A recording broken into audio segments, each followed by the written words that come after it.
Yeah, finding out who you are is crucial because the world's not going to show you. The world's going to more like tell you how it wants you to be. So you really have to seek that. Those people doing that are terrified. You know, as I jokingly say, most people are just afraid of everything. They see demons everywhere, they see this and that, UFOs, the cryptids, whatever. But the scariest thing you will ever encounter is your true self. When you look in the mirror and you ask, "Who am I?" Boy, you talk about the resonance starting to pick up, the avoidance, the shiftiness. It's terrifying because your personality doesn't want you to know. Your personality changes every lifetime. And it's like your physical body, it wants to survive. It is your personality is run by your emotions. So to learn emotional control is one of the first steps. We have some really icky couple of years coming up. All the sides are bitching about how everybody else is wrong. What a wonderful opportunity to learn to control ourselves more. What a wonderful opportunity to learn to find a calm space in the chaos. You're going to need it. Ask for help and just do it. We go back to asking for help a lot, I think, because it's the one thing people need to do and aren't necessarily willing to do. Well, it will, there are different kinds of isolation. I was laughing at the YouTube feeds this morning. Every other one is do this by the 30th of the month. Only the chosen ones do this. What you need to know after 70, never do these things. You need to be afraid of this. You need to. And who are those people doing that? Those people are terrified. They want the material world. They want money from you. They want your attention. They want fame. They're disconnected. I tell you something funny happened. You know, I love Starbucks. I do love Starbucks. So I'm going into Starbucks yesterday. I'm standing at the counter, and there's a woman sitting at a table talking like she's at a football game, talking about herself and laughing on the phone. I turned around and looked at her and I said, "You're leaking." She said, "Wait, I couldn't hear you." I said, "Clearly." And I turned around. The woman wants attention. What an appropriate, obnoxious behavior to disturb the energy field of the other 20 people in that room. Now, years ago, I wouldn't have said anything, but I tend to respond more quickly now. It's not my job to fix her. But she pissed me off. I didn't say she was a this or she was a that, but I let her know you're leaking. Now, I doubt she'll ever get it, but I felt better. You know, I didn't look at anybody else's face when I said that. I just ordered my latte and left. And I thought, that's kind of new behavior for you, Zoli, that you challenge yourself to do things in public that might make you seen in a different way.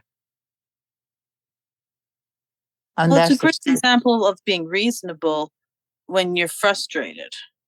it's an example, and I gave it to you not to glorify myself, but to glorify the behavior. And so you have a right, if you see a woman in the store and she's slapping her kid in the face, say something. If she keeps it up, call law enforcement. And if people are doing weird stuff in public, at least in this country, and it's a little treacherous, what I usually say is, would you like some help? Are you okay? If you need medical help, I can call 911 right now and get you some help. Oh, And that's, yeah, and that's a true thing to say. The cops know me because we're a law enforcement family. Not all of them, but You have to be the eyes and ears of law enforcement at times.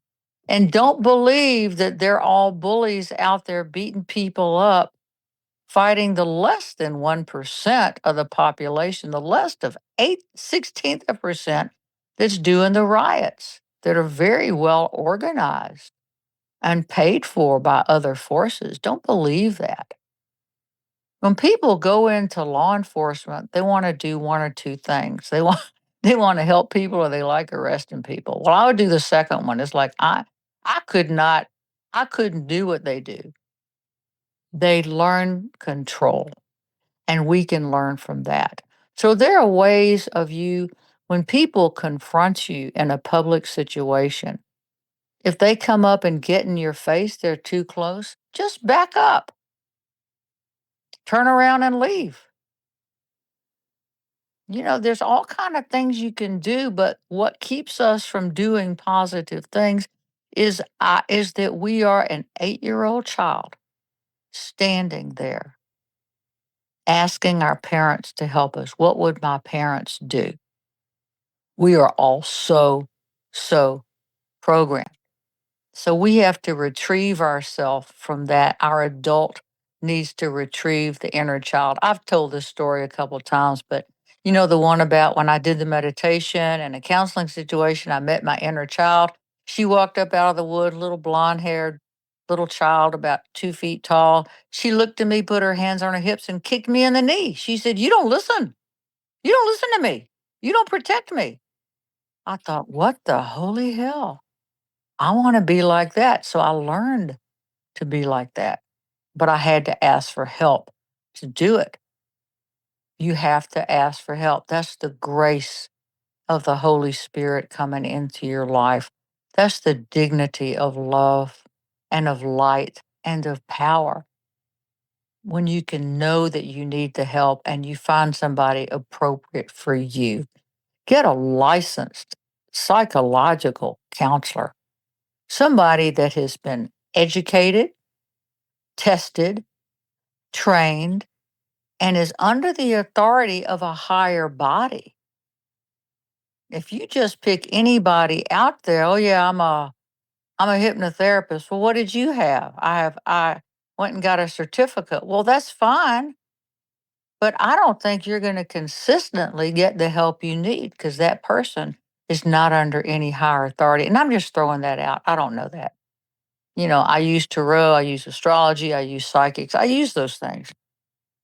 But I also have a wonderful marriage counselor, Tom and I go to learn skills.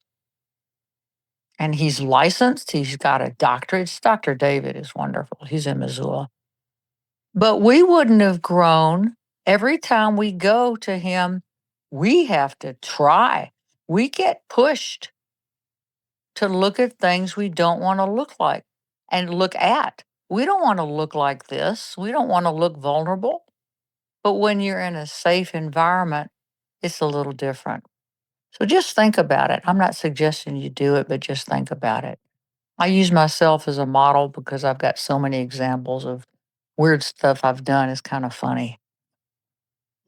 It's funny and it's sweet.